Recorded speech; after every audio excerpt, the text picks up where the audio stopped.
Hello, I'm Tony Gutierrez from Nebulb, and today I'm going to show you how it's possible to get the Milky Way, a picture of the Milky Way, in a highly extreme light polluted sky. Then, first of all, as always,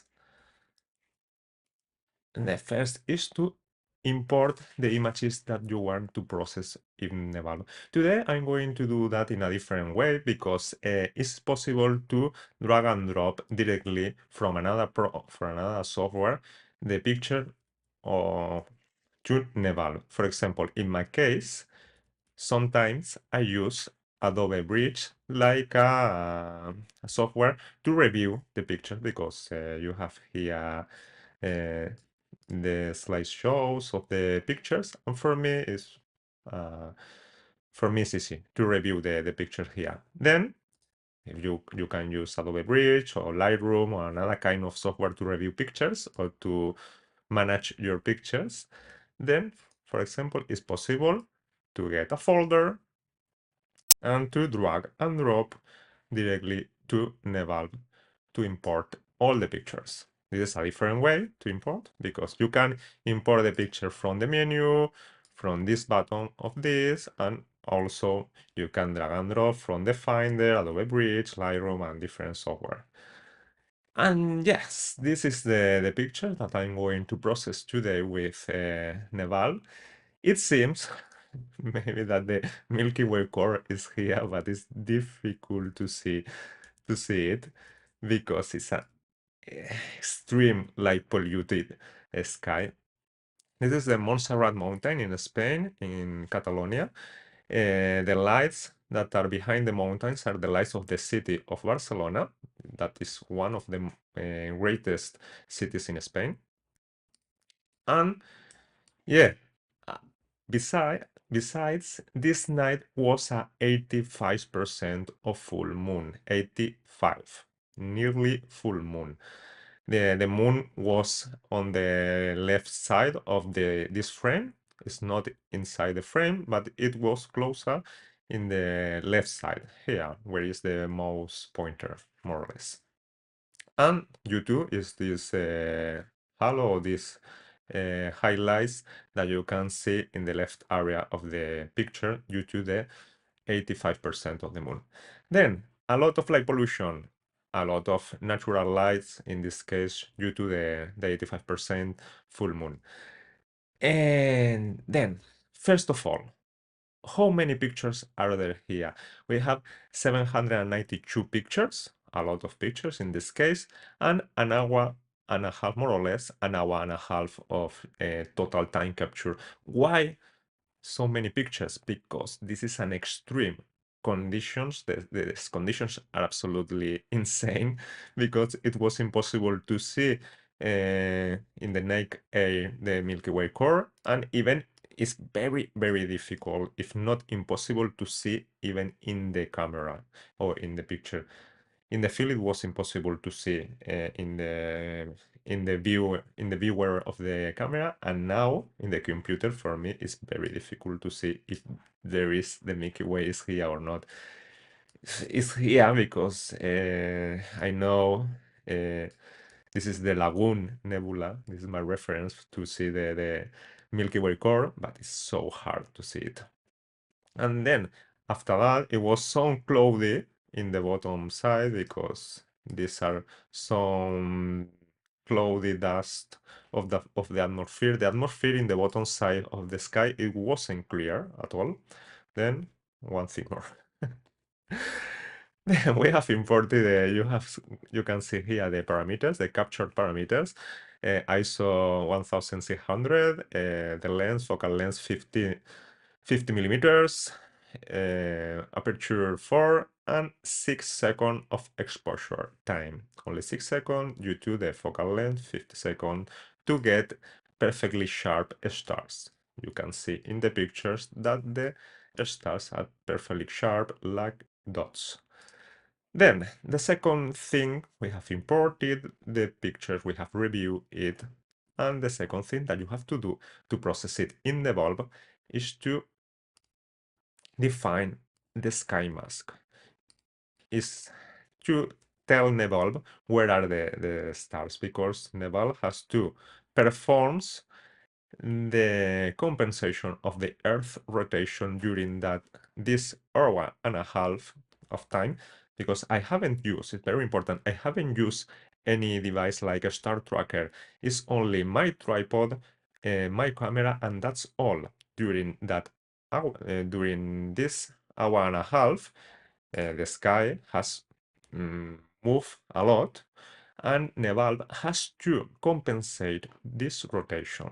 YouTube, it needs to know where are the stars. It's very easy. You have to press the sky mask button, and after that the magic wand button. Then you have to select an area around or above the horizon, and that's all.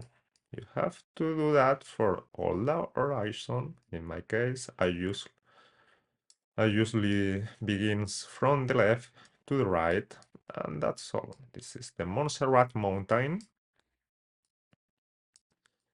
And yeah, I'm reaching the right side, and that's all.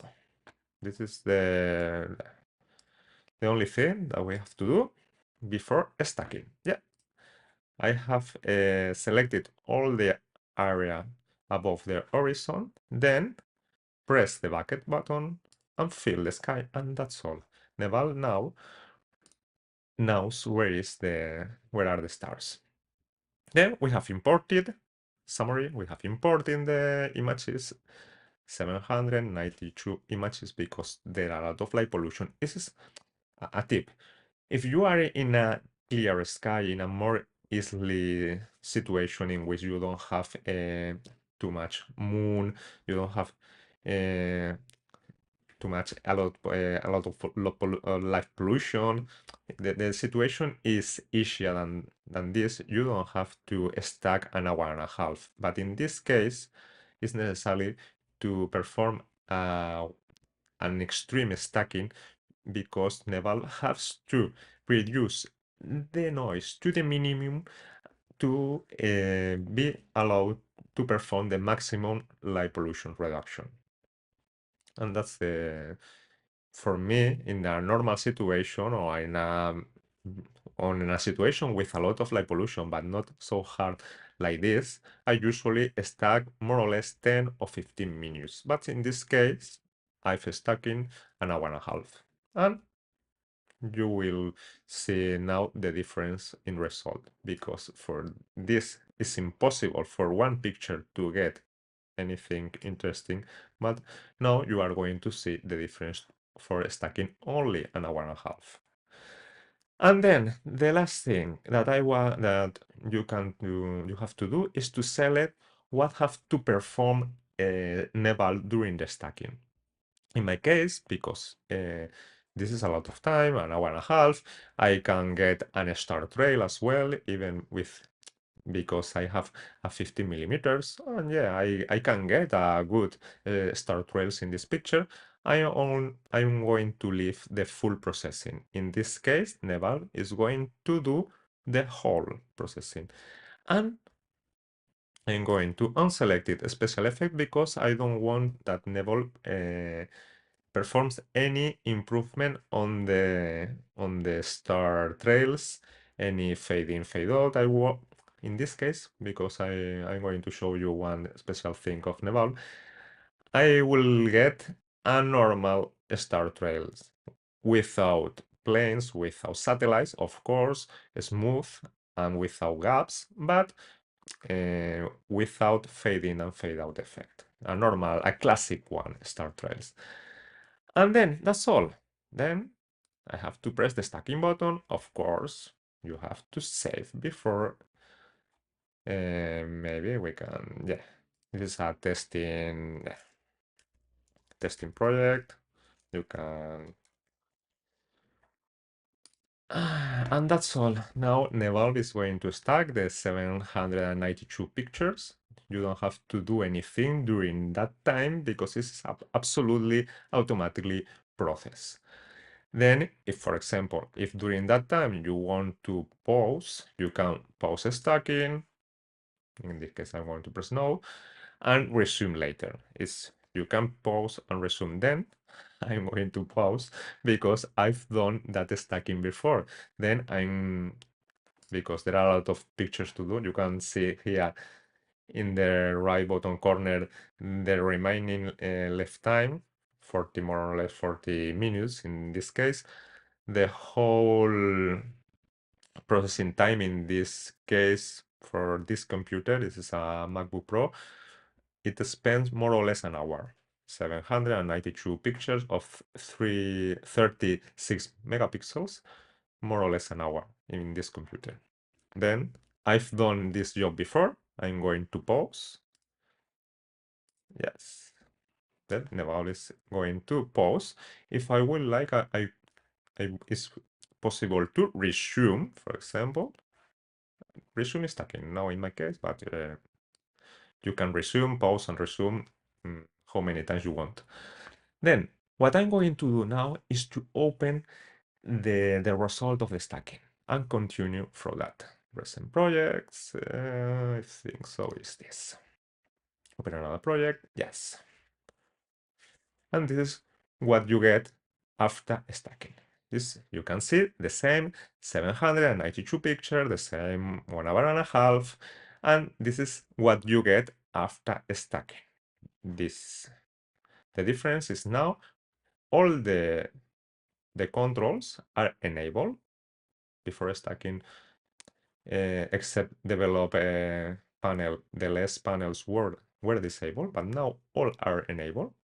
And you get the more or less the same picture. You can increase the exposure to see better, and the picture is more or less the same. You can select here the different kind of pictures that you can get after stacking.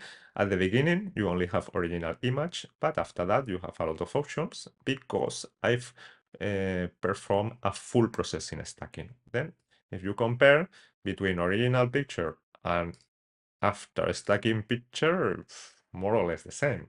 You can't see any difference. But if you zoom in and you see the difference, you can see that the first difference that you get is the noise level. The noise level is absolutely incredible reduced.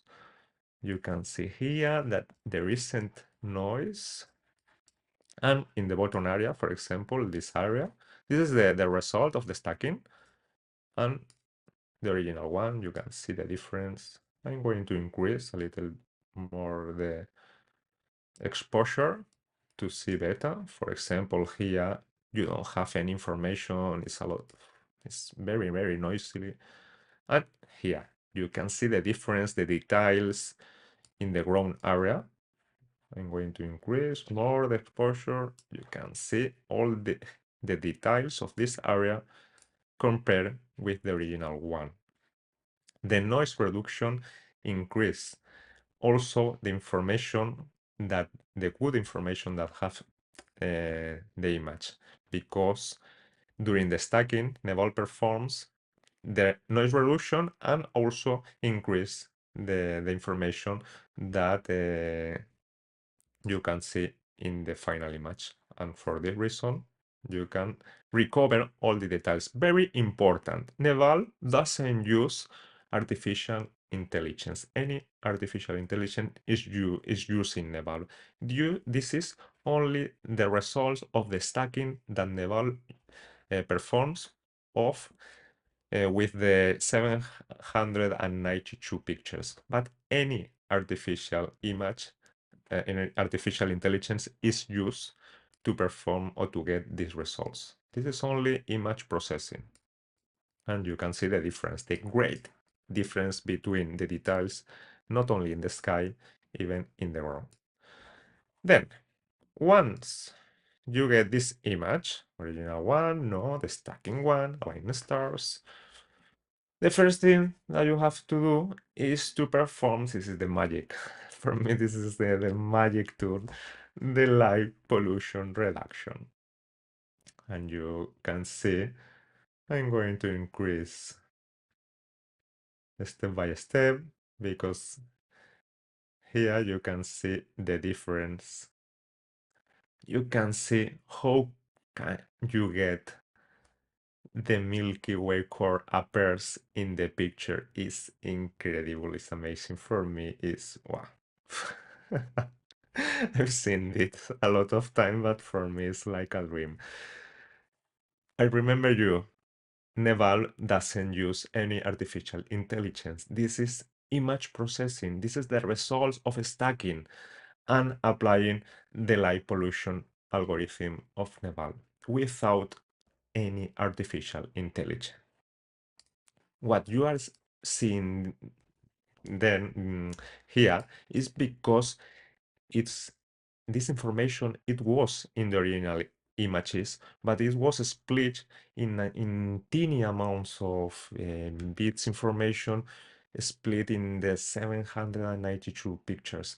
And in the stacking, Nebulb have merged all that information, removing the noise, and you too is possible to get these results. And you can get the Milky Way's appears. I'm going to increase a little bit, yeah, more or less here.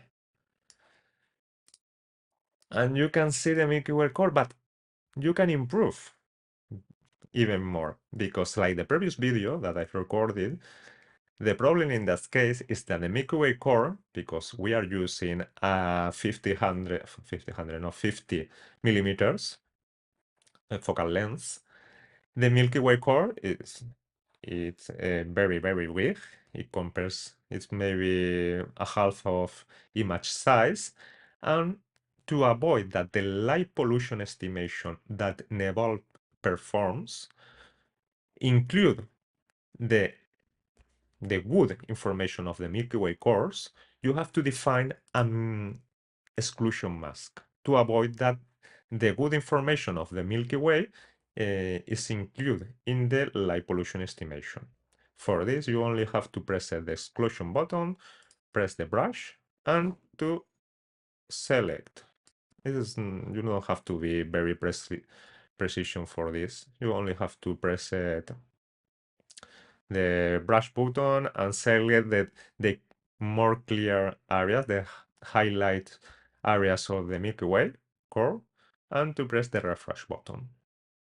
And you can see the difference. If you don't like, because you can repeat the process. You can repeat the process. For example, you can brush, remove, refresh, and try again. For example, I'm going to select, no, command set here, less here, and yes, more or less, and refresh. And yes, more natural. You can see the natural colors of the Milky Way. Wow, the Lagoon Nebula, the Trifid Nebula. It's incredible because if you compare with the original picture, it's incredible. For me, it's like a dream. It's like a dream. I can get the Milky Way almost everywhere. And that's all. This is the sky. And the only thing that maybe is not good is the horizon, the horizon area, the blending between the sky and the ground. And for this, you can use the blending transition. For the sky transition, in this case, I'm going to increase the radius, maybe the hardness a little bit more to soften this transition. I'm going to increase the radius in the ground area as well for this to get a more natural transition. You can play with the blending sliders, and maybe I'm going to increase a little this is the general developing adjustment. This applied to the whole image. Maybe you can increase the contrast, the vibrance a little bit to increase the saturations. Maybe for the background, I'm going to increase a little bit the exposure. No, the exposure no. Maybe the shadows I think to highlight this area to increase the light of this area. And if I increase the shadows, and for the sky, I'm going to warm a little bit the sky, increase the contrast a little bit, and the vibrance. Yeah, it's nice for me. Yeah, it's good. And the last, I'm going to perform an star reduction as well. You can perform a star reduction in Nebulb, for example, the maximum. For me, it's not an star removal, it's an star reduction. For me, 100% is it depends on on testing of every maybe for there are people that who love without the stars images, but for me, if I see the Lagoon Nebula with the star, for me it's strange. For me it's good, maybe 80% or 70, I don't know. But you can perform as well an star reduction in the bulb and start glowing to increase a little bit the glowing of the brightest stars. Maybe here it's good. And yes, I think it's a good picture. Maybe you can apply a vignetting correction. I don't know. I'm that. Yeah. I'm going to reduce a little bit the sky exposure and to increase the general exposure of the picture. Yeah, it's good. And maybe I'm going to soft this transition. I'm going to increase to get more natural here. Here there are tones, and this is natural. The lights of the towns that in this area, and yeah, it's normal. And yeah, it's a good result for me. Maybe the colors are a little bit intense. Maybe yeah, it's nice. For me, it's nice. The difference: original image, processes image. You can get a Milky Way in a place and in a day where, for me, was absolutely impossible to think about some years ago. But now with Nebulb, it's too easy. I only have to take a lot of pictures the same with my tripod and my camera. I only configure the same exposure parameters. And then, in this case, because the conditions are so extreme, I've performed an hour and a half taking pictures, and that's all. Stacking in the bulb and processing that is too easy to reduce a lot of light pollution in the bulb, and you can get this result from a lot of images like that where it's impossible to see anything. And yeah, you can guess. This is Nebulb. This is what you can get with Nebulb. If you want to see more information about that, you can visit nebulb.com. And I hope you have enjoyed this video because I love, I enjoy a lot using Nebulb and enjoying my hobby, my astrophotography hobby that is amazing, but in some cases it's very hard because nowadays light pollution, moon, the atmosphere condition, it's difficult to get the results, good results in some cases, but for me with Nebulb has it's incredible. I enjoy a lot, and that's what I want to show you today in this video. Bye. See you in next video.